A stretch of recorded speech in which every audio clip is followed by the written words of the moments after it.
que foi, Papai Noel? Tá deprimido? Tô até traumatizado, a coisa tá feia. Tanta gente só tem osso pra comer na ceia. Vi crianças demonstrando a decepção de ganharem um brinquedo, não uma refeição.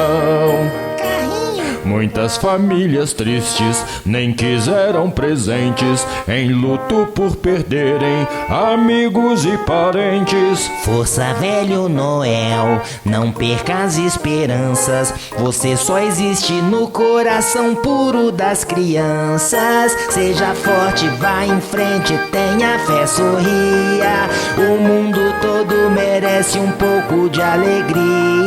Sei que parece pesado, mas no seu caminho você vai perceber que não estará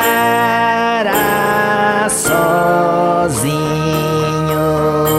Valeu, duende! E você que está me ouvindo, se una a mim. Seja um Papai Noel de carne e osso, doando brinquedos, cestas básicas e, se não puder, um sorriso e muito amor. Feliz Natal! Ho, ho, ho!